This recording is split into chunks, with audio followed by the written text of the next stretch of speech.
You guys seen this trailer? Because my reaction was like, all right, why does this game exist? We're gonna go through my like emotional like chart as I was watching this trailer. It's Okay. emotional Yes. roller coaster. So we're So gonna you're watch it going to together. So we're gonna hear Yes. that Mike Damiani. Well, I'm gonna This give is you the like my. I'm commentary gonna track try and do from my Mike like my Damiani. internal monologue here. Sure. When was the first time you watched this trailer? After I didn't watch it during Nintendo Direct. So you So heard I about heard you there heard was about a it new first. Zelda game. I'm like, but I didn't know if it was the new Zelda game Okay. or Oh, if it that's was the worst way. a new Zelda game. Oh. So it's a big difference between those. So you came in this with like zero expectations. So of zero what it actually expectation, was. except there was a Zelda mention. Oh, sweet rock music, and it doesn't look like Skyward Sword or the Wind Waker, so this is That good so texture far. right there. It's like, it looks good. It's not Skyward Sword or. Oh crap! Link looks like crap. Maybe we should get the Wind Waker back. Has a looks. shield. Oh no! It's a Dynasty Warriors. All those bombs look like crap. What is this? What? What is going on here? Oh look, we got Skyward Sword enemies here, so this is real interesting. Oh, at least he's lefty. And then this fire rod thing, I'm like, what is he doing? I mean, it looks cool, but this looks like a nonsense. Then you got Ocarina of Time Dodongo in here, and it's like, how many different styles of Zelda games are being mixed in here? And I was just like, I have no idea what's going on anymore. At least, like, the scarf on Link looks cool. Then this thing, it's like, super spin attack to the max. And then I don't even know what I just watched. And then, oh look, opening a chest. What could be in here? The greatest title of all time. Not final though. Name not final.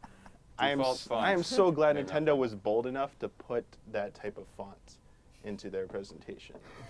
that convinces me that they're gonna take risk with this new Zelda.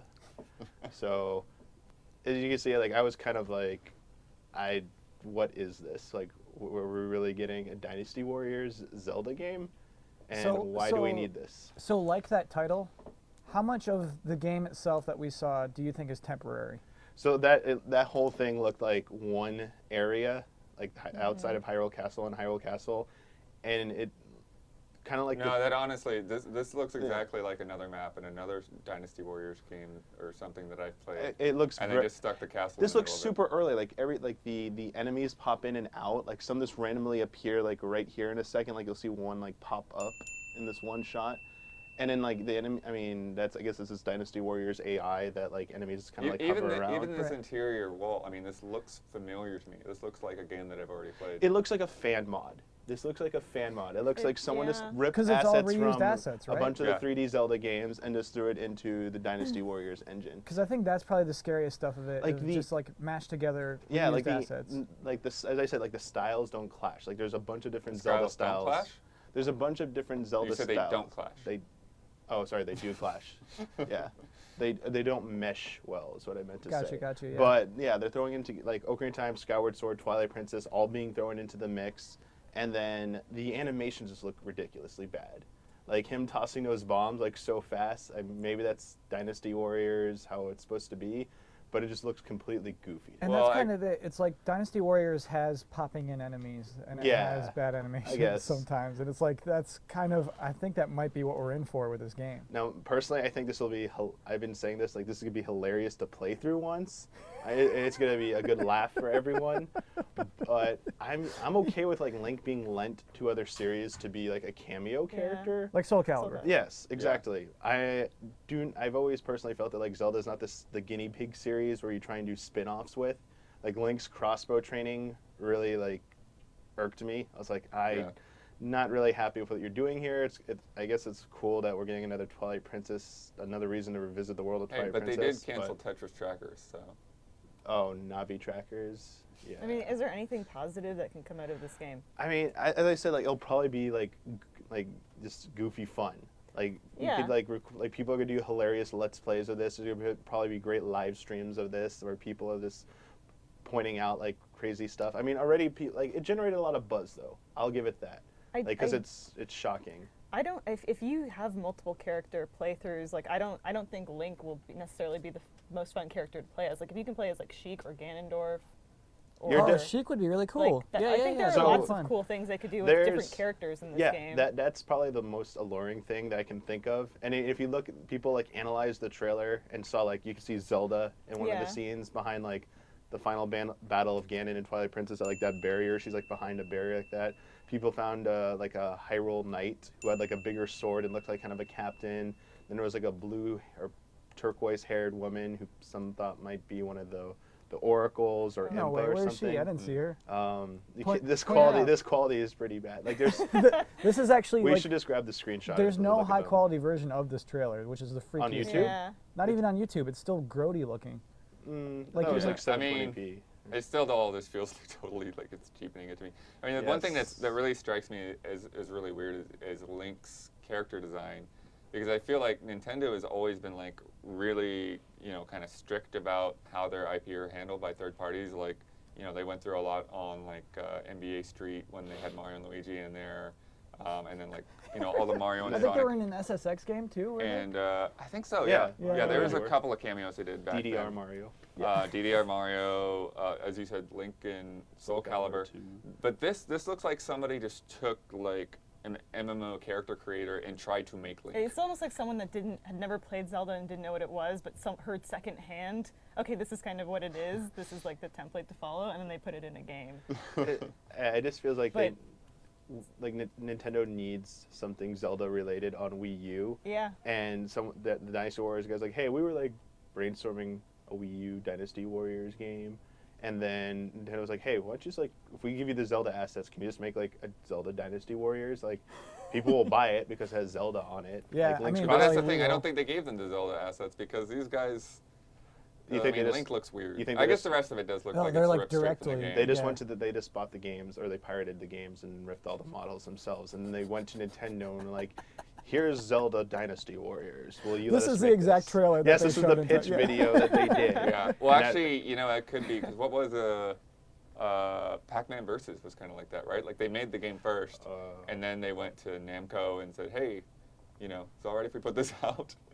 Dynasty Warrior games always have like cutscenes throughout, right? Is there some way they can incorporate story at all? Do you think they'll do that? I think they kind definitely of? will. Yeah. Yes, full voice work, Oh. fully You orchestrated think? tracks. No, Even actually, even the moblins will talk. This no, that's time. what I mean though. It's Just like in Twilight whenever Princess. whenever you're playing Dynasty Warriors, people are like constantly yelling out things. So. Oh yeah, Link's just gonna get, come on, just like in the Wind Waker. It's weird for me for Nintendo to trust Link, and it's Well, Link's Actually, I crossbow take that back. training. It will. It'll be the Legend of Zelda's Hyrule Warriors. You think the Legend of Zelda will be in the title for this game? I don't think it I don't necessarily think. will be. Yeah. I think they'll keep it out. I think Link's crossbow Yeah. training didn't have Legend of Zelda in No. it, right?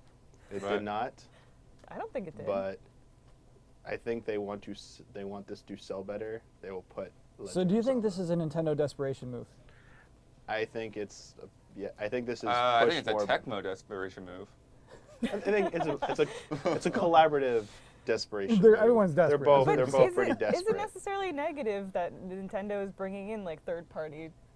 Okay, developers? it's not bad that Nintendo is reaching out to other developers to help them out, but I personally did not want to see a Dynasty Warriors Zelda game. No. I would have rather them brought on more developers, like other outside development teams, to help make a proper console Zelda, like what they did with With Capcom? with Capcom and Yeah. Flagship with the Oracle games and the Minish Cap. They got those portable games out with the help of those teams. Yeah. Or, like Smash Brothers or having Namco Bandai help them with that. Like reaching out to other developers to lend their expertise to help, with one of the mainline games. Not make a spin-off offshoot like this. This feels like, to me, this communicates to me that the new Zelda for Wii U is a long ways off. Yeah, Because yeah. they want something now in the public eye for Zelda on a console, and this is all they could deliver. And I mean, this looks a long way off. Even. Yeah, this looks Yeah. rough. Like if seeing this looks like one of the first videos you see for a new Zelda game. Like remember back when they first showed off Twilight It'll be Princess? out It was in just it was that was like so rough. and But early. like, you don't see popping in enemies in a Zelda debut trailer. Like, this is worse Well, I than mean, any as- Zelda's ever debuted. I think it's Uh, at least I don't pointed know, out you like might. Dynasty Warriors kind of is known for like that type of stuff because there's so many things going on. But it's a trailer though. Like, clean up Yeah. your trailer. It's just the animation. It looks like the models. There's so many different models from so many different games being thrown in there. Doesn't have a coherent look, and Yeah. the animations just look so And ridiculously also, goofy. it's like it would be great if this game was at all a preview of what we can expect from a Wii U Zelda, but I don't think it will be any indication of what it will. And the thing I'm looking forward to with a Wii U Zelda is how the gamepad is going to function, whether it be like item system or whatever, and I don't think this is going to be. Oh, you're right. No, I mean, yeah, this no, is- this is- indication. here's the And thing. it's kind of makes me Gameplay-wise, sad. I mean, you can expect a Dynasty Warriors game with a few, quirky Zelda-inspired add-ons. This game could be fun if it felt like playing through a Smash Brothers story mode, but you weren't paying $60 to do it. It came free No, we're with paying whatever 60. like $60. It's Zelda. like it could Might be feel fun like that. 70. I kind of like the rapid bomb trajectory. It has a very Smash Brothers like Right. just blowing stuff up. Yeah, I mean, I think feel. that's the other thing, too, is, like, none of this looks quality enough for it to be a full-price game, right? No. Not a Wii U game. So I would hope they would put it out at 40. Does it use motion controls for the sword play? No. Is I it can, one I to can one? definitely say no, it doesn't. Is it accurate? Yeah, it clearly doesn't. Yeah, you're just doing big, broad swipes in this game, like the. It actually looks like there's a combo system in this, though. I know it's in a combo But I mean, counter, but like the I swear, when he does that fire rod thing, that is pulled directly out of another game. Like, I've seen that before. yeah, the animation doesn't. I wonder how you gain heart pieces. Oh, there's some So little yeah, like hearts those lying types on of the ground, questions, like actually. how are they going to incorporate the Zelda tropes, if at all? Yeah. Right? But I mean, Dynasty Warriors has combo systems, like racking up those 100, 2,000 hits. Oh yeah, as you there's elevate. totally gonna be that So in this that's game. going to be in Zelda. So fast-paced Zelda combat. Yep. Instead of methodical Z-targeting, strafing around. This is the type of thing like Mario series is for. Like they made Mario Kart and like Mario Sports, like the strikers and the baseball. Like Mario's always been the brand where it goes into offshoots. Like they should have made Mushroom Kingdom Warriors. What could If they did, I'd be all onto it. I'd be so onto that Mushroom game. Kingdom Warriors. Yes. The Koopa But see, Troopas the all thing around. is, it's Pretty harder cool. to map a fire flower to a guy that uses a sword animation. what could change? Mario could use a plunger. That'd be great. What could change in this game that would make you change your mind about it the next time Nintendo shows it off?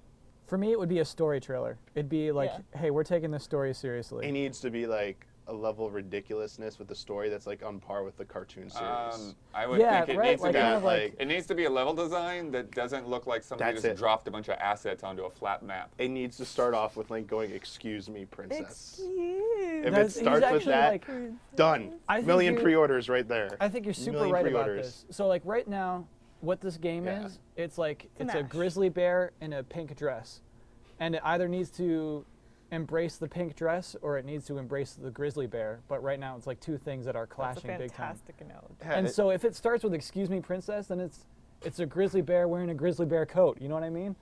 this feels like they just released this to judge how the public would react to it. They just, it feels like they wanted to see like what will the public, and then like it was just like people couldn't look away from it. But you see, they'll probably go so far off the reservation that you'll see like Midna with some crazy weapon. Midna needs to be in this game. There, Midna- there are so many would be cool. They should have Midna and Fi get into a battle about who's the better sidekick, and then Midna. Navi shows up, and then everyone goes and kills And someone Navi. just steps on her.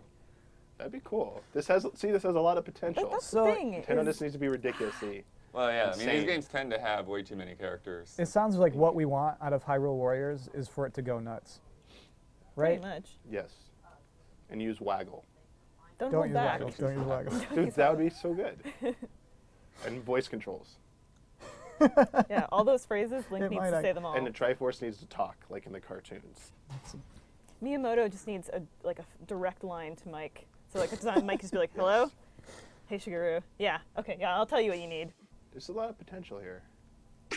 Who's your character in this game? I like. Who do you pick? I like being the guy with the red bandana. The red bandana, Yeah. red bandana guy. Yeah, Like, but you can choose which color you want to be as well. So, like, is there a certain color you go for? red. Like Red. if you're red and wearing a bandana, like doesn't that sort of mean that you're probably not a very good person?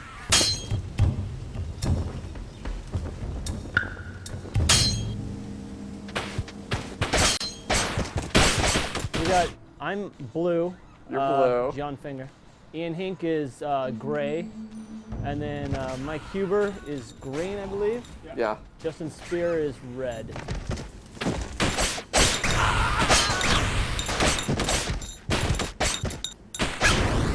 Losing sight of your character in this game is so easy but like once it happens, you're pretty much dead. Right. Right. And I think the most important thing to sort of like grill into your brain, even more than anything we've talked about so far, is like there's a significant delay between your sword strikes, right? Really? Like, it's like you swing and then it's like a second Right. before you can swing again, and that may not seem like a lot, Uh-huh. but you know, kind of when someone's going after you, and if you whiff that first swing, that's your death, right? There's these little battles you can watch them. That like the two guys will just like go after each other, like will cross. They have this little dance back and forth as they're swinging. Like how do you get out of something like that?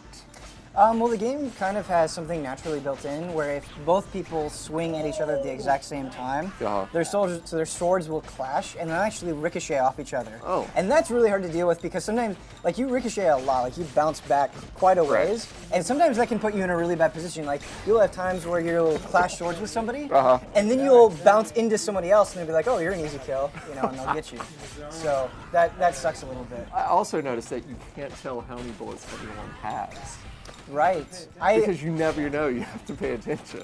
Yeah, so you only have 3 bullets, right? Right. And I think it was a really conscious thing for them not to have like a bullet counter, right? Like you a don't little have little 3 dots, bullets. like 3 little dots on Right, the screen that exactly. shows you how many bullets you have. You're just sort of like, 1, 2, I got 1 more bullet left. Right, right. Sort of It's like something going that into you this. have to keep track of, and I've seen a number of people think they have a bullet and try to fire it. And it just sort of whiffs. You have like the gun smoke that comes out. Some old action movie.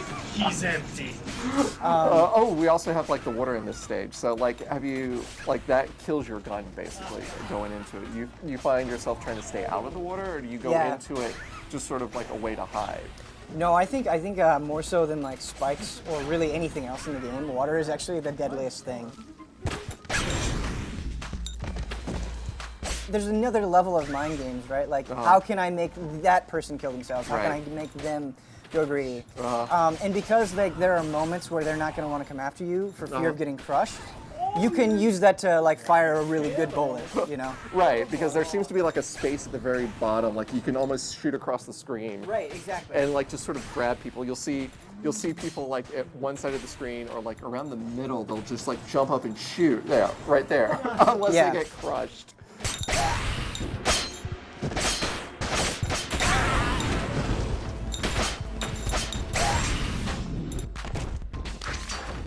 Now, I noticed like each of the characters, like they have sort of a different look and a different sort of style to them. I actually don't love the little characters, and I think it's because I played Towerfall, where I feel like the characters that you can choose are like subversions of what you would expect. Like the guy is the only one that wears pink, and the girls are like tough and like wear like, you know, primary colors, and they're just so well designed. They don't like do a lot of backstory with them or anything, but there was just like a lot of thought and care. And I'm not saying there wasn't a lot of thought and care in this, but it's like, yeah, that guy looks like a samurai, you know, and it isn't like, I don't remember any of their names.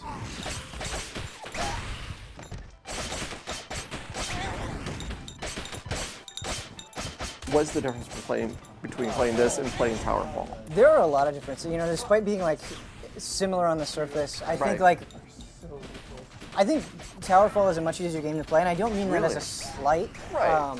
It's just, I feel like Towerfall, there are power-ups, right? You can go and collect on the stage, so there's that obvious game of like everyone kind of wanting to go after that or chase after that. And just like the little quirks about Samurai Gun, right? Like how much of a delay there is between your swings. The super jump that I didn't know about until a few days ago. There's sort of like secret things in here. Like you can actually slash at the bullets, and the bullets will actually rebound off. Yeah, like you just saw it, yeah. And you actually get points. So like at the very end, I've noticed that you'll have like kill counts of like how you killed the other person. You'll have slashes, you'll have gun, but then you'll have a bullet showing like you ricocheted a bullet off of your sword and you killed somebody by doing things like that. But once again, we have like lots of gunplay going on. 3 bullets, 3 arrows for Towerfall.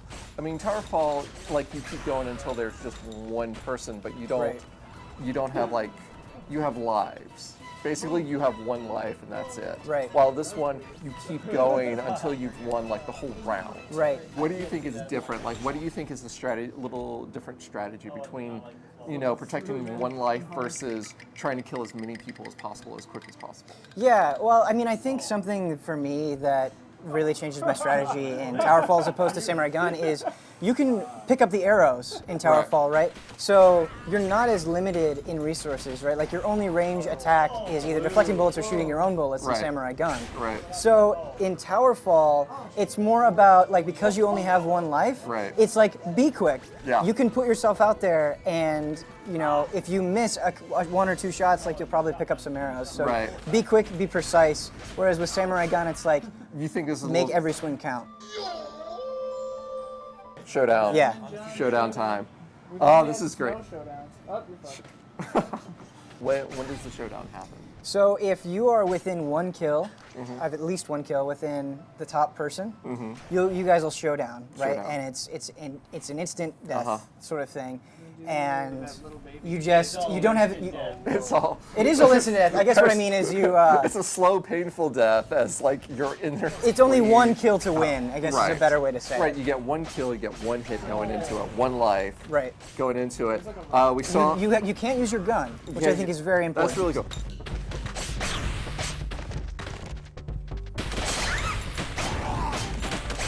How many games are there that you can say like, go get 4 friends and play this? Right. Like, that's becoming increasingly rare these days.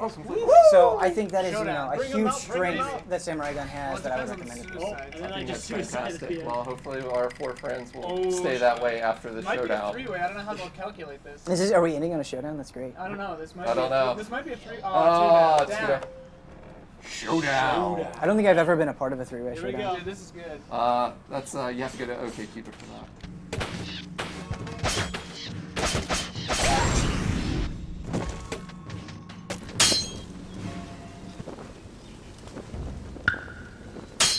This is a Alien DHS unopened, shrink wrapped, still with the little blue tab on the inside of it. I think like what was it, last week or something? Isolation was revealed. Yeah, that was recently. Yeah, it really that happened.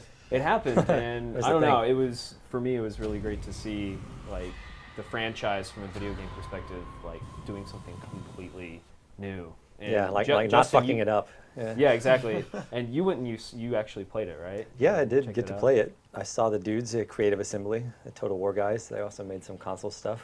Did anyone remember Viking? I do. No? Yeah? I remember it not being very good. It would be a great game if it weren't so bad. Okay. Though. One of those games. Yeah. Will we be saying that about Isolation? Huh? Such a good concept. But, I hope I'll be saying just that it's a great game. It seemed pretty good from what I played. Really cool. Obviously, people have picked up. They're like, hey, these guys might have played Amnesia. It's a horror game. It's first-person horror. It's not a shooter. You got a motion tracker. You got a flashlight. You didn't encounter any weapons at all during your time playing it, did you? No. I think that there could be weapons in it, and they've said, well, we might have gun. It's not a shooter. There might be some weapons. And also, I know that since you're an engineer, we might have to back up a little bit, right? So you're Ellen Ripley's daughter. Which is Amanda, surprising. You're an engineer. You work for Wayland Yutani, and you know how to build stuff. There, right? Huh? Big surprise there, right? They got their hands in everything, I guess. So you're actually going to a space station where they have retrieved the flight recorder, or the black box, for the Nostromo, basically. So you're going to pick that up, and then stuff happens. I guess they brought back more than the flight recorder because there's a gigantic 9-foot-tall alien on the ship. Well, if we want to get down to it, if we really want to get into lore, do we need them to explain how that happened? Because that was my big problem with Alien 3, was they were like, oh yeah, then there was just eggs. And you're like, there's a lot of problems with Alien 3. How did the eggs get there? So like the queen, when she was about to fight Ripley, was like, hold on a second, and ran over to another part of the ship and to put eggs there. Yeah, and then that's came back, clear. was like, okay, that's let's bullshit. do this. That's why Alien. That's why Alien 3 is like a complete travesty. It's like I can do graphs to show the Sulaco and how many ships they sent down, and it's impossible. So it's like how eggs must be in here somehow. They can't just. I guess. Is there a new way they generate aliens? There's got to be some kind maybe of egg transportation maybe it's just a coincidence. Maybe they got one from somewhere else. Yeah, I don't know. But I mean, I don't really feel like.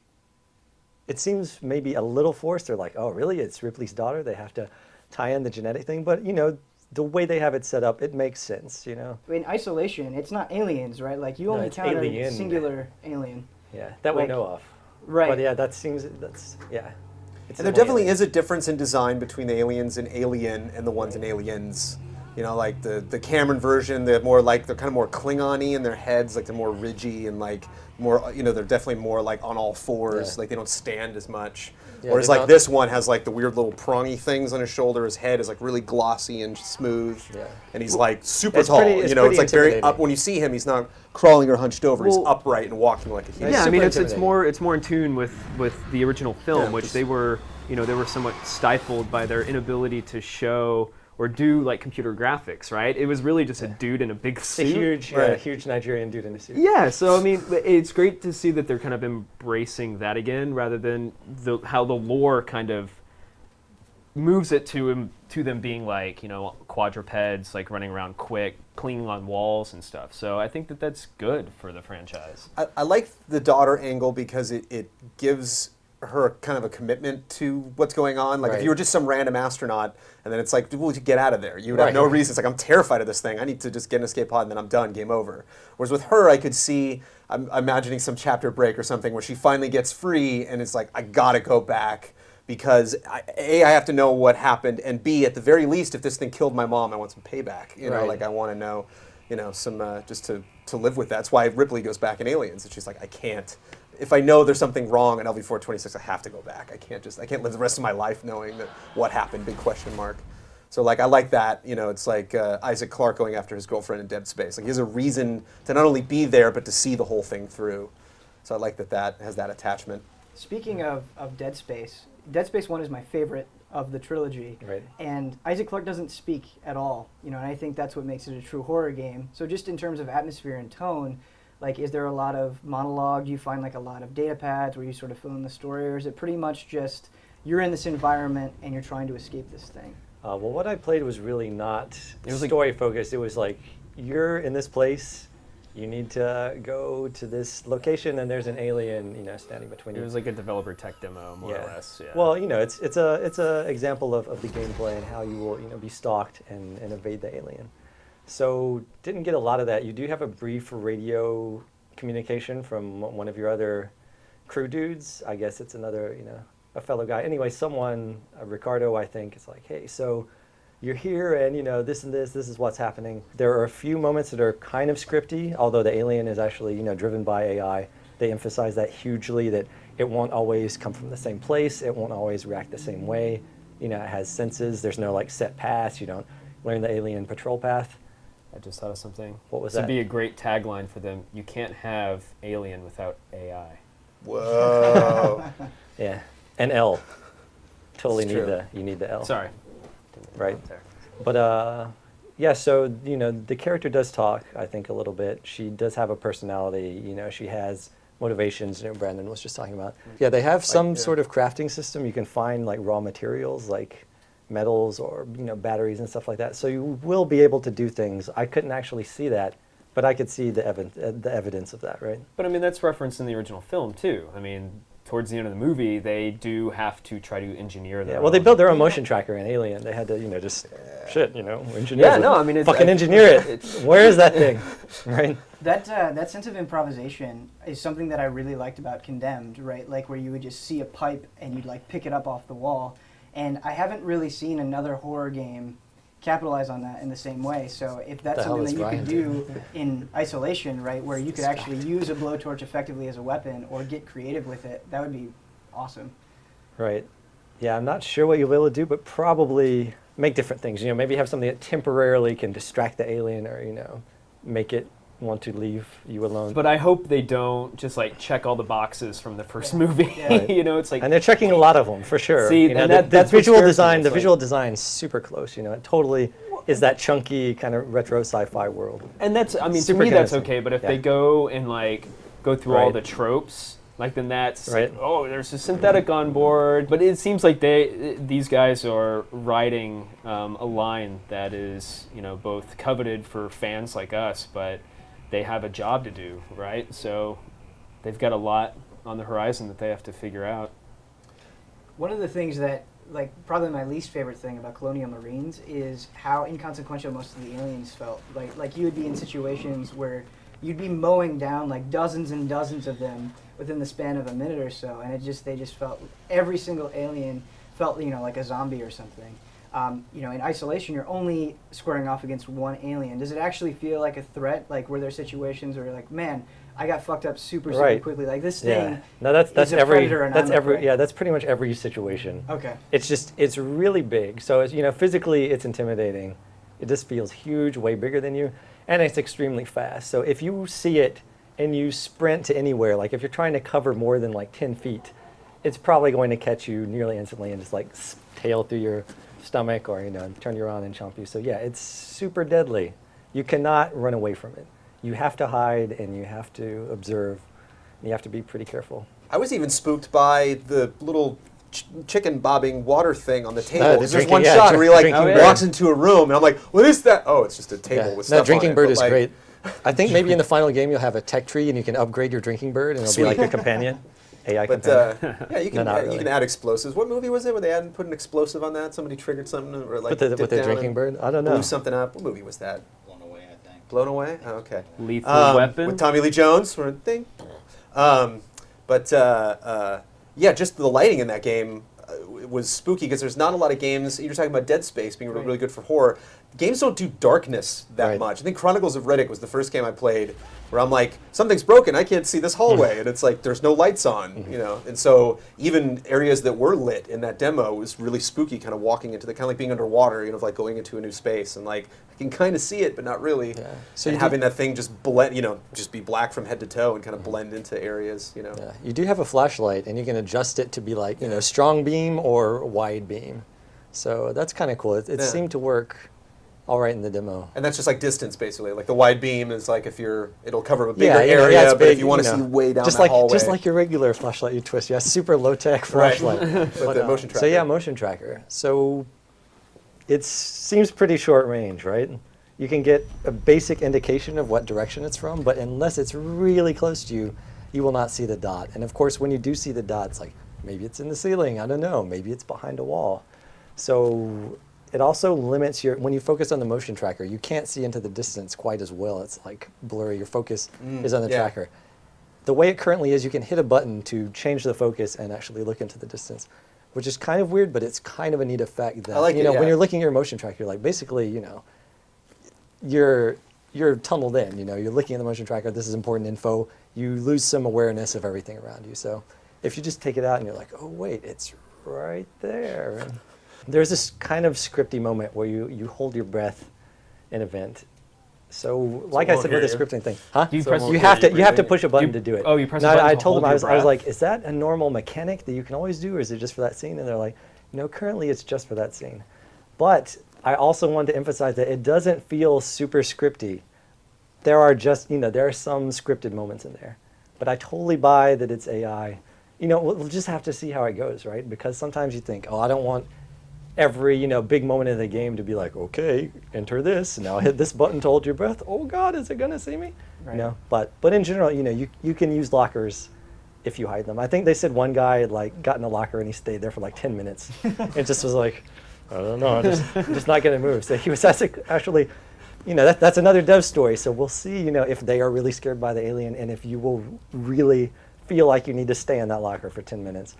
But I don't know, man. Sticking with the Amnesia comparison, in the original Amnesia, Dark Descent, there's a long time where you don't encounter the monster, and it just sort of hints at it. And I hope they kind of also follow that in Isolation. I want a few encounters where I get really, really nervous and really, really scared, and that beeper is being super loud, and then I don't encounter anything. And then it's a cat. Right? Yeah, that would be Jonesy? awesome. That would be truly terrifying, Yeah, they did mention pace, and you won't be. The alien will not be stalking you at all times. It's a large environment.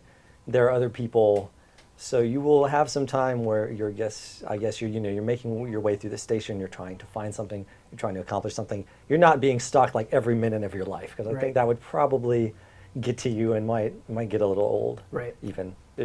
Anything worry you guys? Yeah, I'll tell you what worries me. What worries you? Go to deck 3, terminal 8, and flip a switch. I go to deck 3, terminal 8. Oh shit, the alien's there. And I'm like, all right. And so I go in another room just to wait. And I'm just like, is he still? Yeah, I'm still there. And like, there's nothing I can do. Like, I have to access that computer, and the alien's just having a real good time in that room. Like, I wonder if they set up something with him where it's like, yeah, he'll be around randomly if you don't know, but he won't stay in the same place forever because you're just like, I can't, just randomly decided to spawn him there, and I gotta get in there. I think the way the AI works, he'll actually, travel through ceilings off and, just duck an event, and it's not. I definitely don't think it's going to spawn camp or, camp your objective. You're like, hey, I'll be waiting. I've just picked all those alien Colonial Marine glitch videos. I'm just wondering, it seemed pretty unexpected, like what he could seem to be able to come from any direction, no matter where I was. Creative Assembly is best known for the Total War games, as we already covered. Right. And their last game before this was Total War 2. And the weakest part of that game was the AI. And in much better shape now. Yeah, I realize they're totally different genres, yeah. But that's something that's been a complaint throughout the entire series. Yeah, but let me say something to you quickly. Sure. Is that they've basically built this team with people from other studios. It's like, okay, we're making a new team. We're going to make a first-person survival horror game. So they've, it's not like, hey guys, I'm kind of bored making real-time strategy. Why don't we try something totally new? Okay. It's not really that. They have new programmers, new designers. The creative lead is like the same dude. He's been in the studio forever. He seems really passionate about it. So I feel like they have a good shot. It's one thing to write and direct and produce a horror film, but to make a horror video game, it's like, at what point do you get to the point where you just have to hand off the controller and be like, is it scary? I don't know. I played this game 50 billion times now. Yeah, it's like, I know every possible way you can evade the alien. They say that it still creeps them out. Maybe that's cool. I don't know if that might be a marketing thing. That could be like, oh yeah, man, it's super scary. But, I say because, the way they're building the AI, that it really is unpredictable. And it really felt unpredictable to me. There was one good moment where I was under a table, and I know it's in the room and it's coming around. It kind of circles the table once, and I can kind of feel it getting closer. It's ducking its head down a little bit. I'm like, okay, I need to think about moving. I need to move. So just sneak out of the room while I think it's turned the other way. So it seems pretty good. It seems intimidating, and you want to get away from it, right? Yeah, I had a really positive experience with the demo, I'll admit. So I have some hope. I'm excited about it. I'm excited too. Me too. Me for.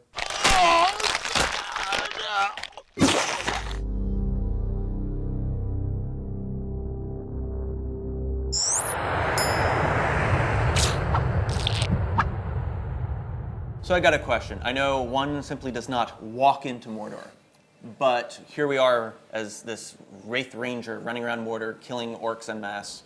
Can I walk out of Mordor? Can I walk through the Black Gates? Can I go, chill at the Prancing Pony or go to the Shire and find some hobbits? You can try. No, it's definitely Shadow of Mordor.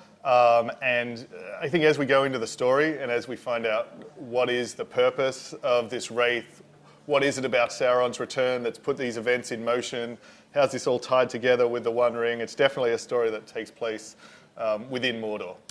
Now, the Nemesis system seems to be the big selling point. It's the crux of the demos you've shown us, where these characters have personality, they have lives. We've seen this back in the day. Ultima games characters would go to work. The Elder Scrolls games, they had the daily cycles. But here we're seeing kind of a randomized element with kind of progression, and people, like you said, we saw a guy going on quests and stuff like that. This is a very intricate, behind-the-scenes sort of deal. How do you really think this is going to make people appreciate your game, though? Yeah, so I think the reference to the past is interesting, because I think people have put a lot of effort maybe into things like that on NPCs and on friendly characters, but really thought a lot of your most interesting relationships with characters in games are with your enemies. That's a lot of the really meaningful interactions. So we really wanted to double down and make those relationships and make those interactions meaningful and memorable and escalate. And what we've seen more and more as people play the game is it lets them tell their own stories, it lets them have their own unique villains, it lets them have these memorable moments. So every day, even on the team, we're sending people stories of particular showdowns we've had with particular villains. That, the thing we hear so much is, I've never seen that before, or I saw this for the first time. So it's just constantly new and refreshing and exciting and more personal as well. And it's more meaningful. Like if you've had some guy and maybe he has killed you 3 times, and maybe then he did run away, and maybe then you thought you had him, but then he was tough, so he came back. The level of satisfaction that you get in that final moment when you actually do defeat this guy is just, It's on a new level.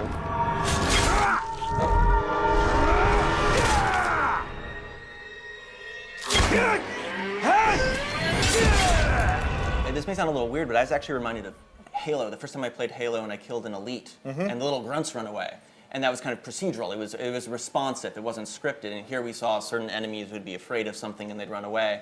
And it seems really cool in this little vertical slice you showed us. But is it just going to always be the guy either runs away or the guy stays? Or are there sort of like different branching paths of how combat can kind of take off? Yeah, it's really divergent. I mean, even within running away, they have different ways of running away. So villains very often exit when things turn against them, but it's not a, oh my God, I've totally lost it, I'm going to freak out and flee. It's kind of a dignified retreat. So we have those. He's going to back off and try and leave the scene and maybe call some reinforcements. And we have the, I've totally lost it, I'm terrified, I'm just going to flee for my life. So even those scenarios can play out very differently. And then we have guys that'll fight to the death and never run. We have guys that'll bring other guys in when things go against them. We have guys that'll run at the side of you and are really good at detecting you, so you'll never even get into combat because they'll constantly be trying to flee. So, the personality and the style of play and the strengths and weaknesses of every enemy can mean you're always going to get a different balance between combat and stealth and chasing and sort of personal interactions and the stories that build up. A lot of people say Tolkien's kind of the birthplace of Dungeons and Dragons, and I'm curious. Mordor itself is kind of like a living dungeon in a way, but is there any sort of interior spots? Are we going to be going into these towers, into these crypts? Are we going to be fighting giant spiders? We do have caves and underground and towers and interior locations as well. So yeah, as you say, Mordor is a place that has a lot of history and a lot of secrets and a lot of different layers to that history, and we really want, as you're exploring, to uncover more of that. And also it is a place where kind of evolution has kind of been on overdrive for the last 2,000 years. Even though Sauron's away, it is still a place that, is pretty dark and is pretty evil. So even the wildlife that's there and the creatures that are there, anything that's been able to survive there is kind of ratcheted things up. Yep. So you showed us two quests sort of kind of popped up. There was the one where we had to burn followers to enrage a orc chieftain. And that seemed like a really cool thing, but one of the things that happens a lot in open world games is it becomes variations on a theme. Are we going to be burning a lot of followers, or is there a wide swath where there's not going to be too many repeats or variations on those? We've certainly got enough. We've made a lot of those so that, you could play a couple of times and not see any repeats. Because it's a reasonably big deal to get to a war chief and take him down. And what we've really tried to do is not make some of those missions, it's not necessarily that they're hard, it's that they really actually make sense relative to when the war chief turns up. So if things are on fire, he's going to get to come up and sort of present himself through the flames. Or if you've had to sneak in, he's going to come out cautiously. So really use those missions to kind of support the personality of the guy you're going to be fighting afterwards. What's your favorite thing about the game right now that you can share with us? The thing that I love, the moments that I just, really treasure are facing an enemy and having him remember things that I've done before, like having him actually remember our previous encounters and speak to that. You left me to burn. I'm gonna make you pay for that. It just really makes you feel so totally immersed in the game. Okay, now I'm gonna go out on a limb here. We're not really sure where this Wraith power is coming from. I'm running around Mordor. I'm branding these orcs. I'm making my own army of orcs. Am I Sauron? No. This isn't giving away who you are, but just in terms of the power level and I think the theme and of where that comes from and where that inspiration comes from, and obviously the hand is a little bit of a clue. But Galadriel, when Frodo offered Galadriel the ring and she spoke to what would happen if she took the ring, and of course she would have been tempted, but she would have gone in and been able to challenge Sauron if she'd had that level of power. But in place of a Dark Lord, you would have had a Dark Queen, obviously. And then the other guy, so she's not the only one, the other guy who was ready to raise an army to challenge Sauron through domination, through crafting his own orc army, was Saruman. But of course this is happening a long time before those events as well. Tell your master I am coming! Oh, awesome. Thanks for playing, man. Thank you.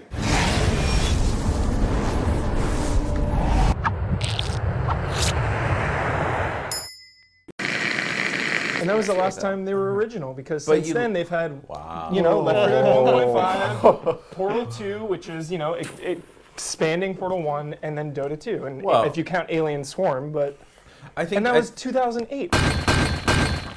I'm just a little disappointed with Valve and where they've gone. You know, we've got Dota 2, which is, I don't want to knock Dota 2, because Dota 2 is a fantastic game. But over the past couple years, they've come out with, you know, Dota 2, Left 4 Dead 1.5 pretty much, Portal 2, and just these sequels when they could be doing original stuff. And they've gone more of the way of, you know, they're coming out with Steam Box and the Steam controller. And it's kind of like they're not really developing games anymore. I mean, I don't want to say that, but, you know, they're playing it safe. Well, in terms of game development. You know, here's the thing. Or are they playing it safe right now, and they want to put out, you know, who knows? They're working on Half-Life 3, we're assuming. We're fingers crossed. And I think everyone's disappointed there's no Half-Life 3 or 4 or, you know, anything right now, 2.3 yet. Like, where is this game? I get that argument. But maybe Valve doesn't want to make console games anymore, right? And they need to make their own console games for their own consoles. So could it be that the box, the services, everything is kind of building up, and, you know, if they're gonna announce a Half-Life 3, why not wait until you have your own box ready to ship?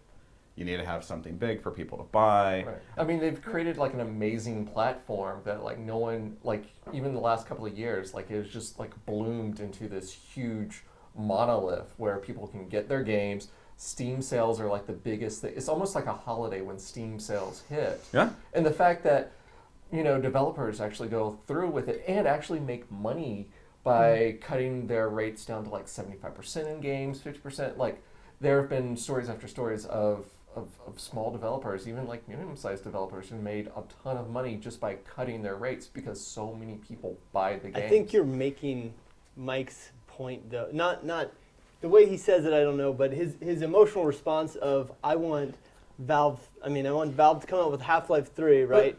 But that's wait. Okay. So you're focusing on, you know, all these great things they're doing for other people, and yeah, they've created ways to make money that are great. They've got their sequels, they've got their platform, they're gonna have the box, and it could be setting up for Half-Life 3, and we all hope it is.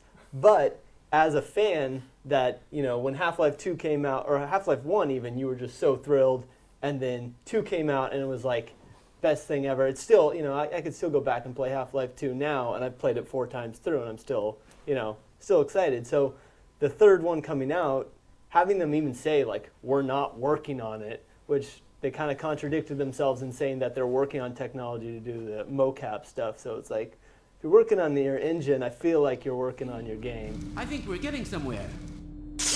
And with the Naughty Dog comment too, it's like they teased Uncharted already. Uncharted 4. That game could be 3 years away for all we know. Yeah, it could come out this year, but it could be years off. And you know, just that. Keep dreaming. That's actually the most ridiculous thing you've said in this argument. It could be. It could be a couple years away, and just the fact that they've acknowledged it, you know, it could be 10 years away, and I'd be fine. But they've come out and they've said, all right, we're making it. It's coming. Whereas, that worked out really well for Duke. Yeah, exactly. It worked out real well. And now it's on just wait 10 years. But it's like you just want the acknowledgement. You don't even want the game itself. You just want this idea of the game rather than the game. And like between 1 and 2, like that was a huge span of time. And now even between 2 and whatever 3 is going to mean. I mean, there were the episodes that were going into it and so on and so forth. But like that's a lot of work, and that's. But I mean, they promised episode 3.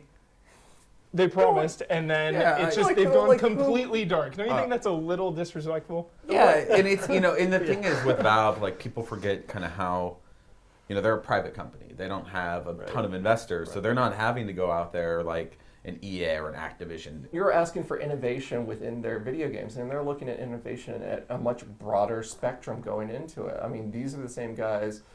I mean, everyone flipped out when Xbox One had their sort of like DRM and stuff like that, but like Steam has been DRM, sort of like you have to play when it's on, but they found ways around it and so on and so forth. And but you own your games forever. You don't have to worry about the Yeah. next generation not being backwards compatible. I mean, they're looking at the bigger picture. They're looking at the broader, like the problems within the industry itself. And I mean, they're not necessarily fixing all of them per se, but they're at least like pushing things forward so that you do have downloadable games, so that you do have like even like these smaller titles that you can get for like a couple of bucks here and there, so that you don't have to buy games at $60 like all year round, that you do have like sales from here to there. But I think, so that's part of the fear, is that there's this whole thing about knowing that Valve is this not classically structured company. There's no hierarchy. People supposedly start and stop projects, that people say on a whim or whatever, but it's there's that, and then there's this focus on things outside the actual games, this hardware and software thing, getting games out to people, and then the actual games coming from them are a lot of sequels and a lot of games based on mods and stuff. I mean, they bought. It's like finding out Elton John didn't write all of his songs. Like they bought. But so it is Studios, Left 4 Dead. But is it? No. But I think you have this idea that like they're this that every company. I mean, they're you can look at companies and be like, okay, this one company does like everything there is to that. But a lot of people bring in like other studios to help them with like multiplayer. Other people help them in for bosses, for Deus Ex. Other people help them. And I mean, it's less of this like idea that like one or a couple of people take hold of a game, and more about like there are other people out there. I mean, they brought in Turtle Rock, and like that was a huge deal with them. You say something like Turtle Rock, or bringing in these other companies and taking the ideas that they have and expanding on them. I think you also look at what that says about Valve, right? It means that they've built a product like Steam or like the Source Engine that actually work, and they're letting people mod it, and then they see people that are creative and they bring them in. Where, hey, how you having fun modding those Call of Duty maps and those Battlefield maps? Oh wait, like at least they've given people products, and it's almost like that's for them, that's like an audition for them to pick you up. The same thing happened with Portal. That was a game. That was a student project. Well, what was the name? Nuclear drop. Yeah. I'm gonna drink coffee. Don't disappoint me, or I'll make you wish you could die. If the argument is, are they making games that I'm in love with right now and I'm super excited to go home and play, then no, I'm not. I'm not a huge Team Fortress guy. I do enjoy the product. I have friends that play all the time still. I think what they're doing with it is super interesting. Same thing with Dota. I can't click my mouse quick enough to even play those games. I don't have the dexterity. So, I'm not happy with those games. Was Portal and Portal 2 some of my favorite games of the last 10 years? Yes. Do I love those games? Yes. Was Left 4 Dead one of the best experiences I had playing with friends online, where it wasn't just us versus other people? You actually had a cool kind of co-op experience. Yeah, I love that. But I can't expect every company to make a game that I love. Every single game they make. Yeah. And it's been a while for me. It's been a while. I think the most excited thing and that's where I'm coming from. I mean, the thing I'm the most excited about from Valve is Titanfall. So. No, I mean, that I know of. Obviously, if they're about to release a new engine, there's new stuff, then I'm going to be thrilled about that. But right now, I'm like, I feel like if there's something new, it's going to be Portal 3 or, Left 4 Dead, 1.7. Yeah. Like. Should we change your mind? Do you feel better? Feel a little better. You feel a little better? Yeah. I think it's time for me to get another coffee, and we should have some cookies. Yep. And I'll eat my cookies. You get a cookie out of this? Oh, you really? You think you deserve a cookie? Okay, you can have a cookie. Oh, there it goes. It removed its legs already. One of these. That's really good. That's really good.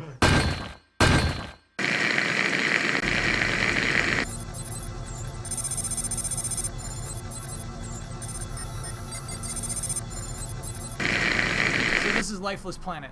This is Lifeless Planet. This is actually a very early alpha build of the game. You actually saw this at PAX Prime, Yes. not too far. This was one of the games that you talked about, and you were like, you have to check this game out. What sort of like drew you to this game? What initially drew me to the game is when I was wandering the show floor. This game's designer was in a spacesuit that it turned out he made by himself. But then I watched his trailer. I looked at his game, and it's outstanding. I mean, look at what I like about this game is that the levels don't look like video game levels. No. They're really, really open, really spacious, really just sort of beautiful. We're leaking oxygen all over the place, but they're really great, and I think is this exploration, sort of like discovering the planet. Like you are supposed to be the first person on this planet Mars, and like you're on a one-way journey. And so part of the game is trying to figure out the psychology of someone who is making this one-way journey to Mars, and then finding out that you are not the only person who's on Mars. Jump! I love the little way it shows you things. So like Right. first we saw that, but then we see like this weird arch, and it's like that doesn't seem Right. right. And then we saw water. Right. And so it's just like uncovering little pieces of Right. this world. at And a time. so if we keep going forward, here we go. First thing we see, footsteps.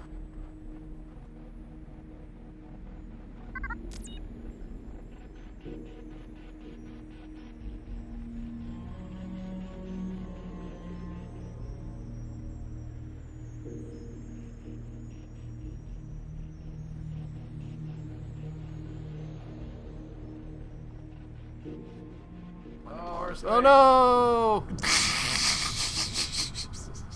We've already played this. You've clearly been through that one We've before, yeah. we've all done this.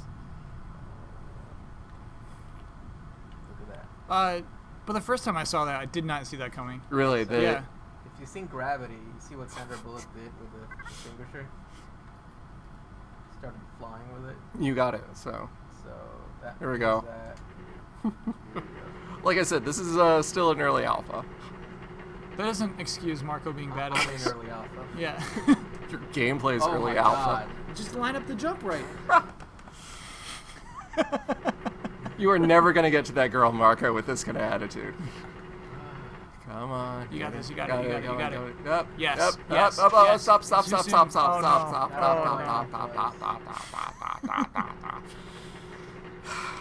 Marco, do you not want to finish this? No, we're gonna keep this You got it, you going. got it, you got it, you This got is this is the whole segment right here. Up.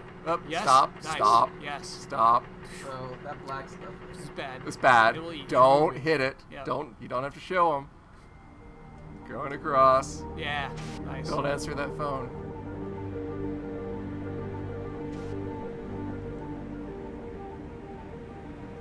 The Wii Fit girl in Mars. Oh no! Oh no. Oh no. She's an alien and she just jumped. Which is actually natural for most girls in Wii. So there you go. That is Lifeless Planet. Cool. Hopefully coming out later this year, or at least more of a complete demo. I think everyone should check it out. This is really cool. Very, very cool.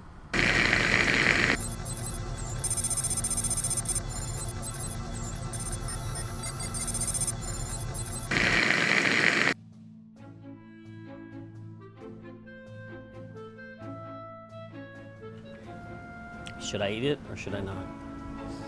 It smells delicious. I just don't know. Okay, I'm gonna eat it. No. Okay, you can take it out. Edit out the eating. I am gonna eat it. Should I actually eat it now? Yeah, you can eat it now. Okay. Delicious.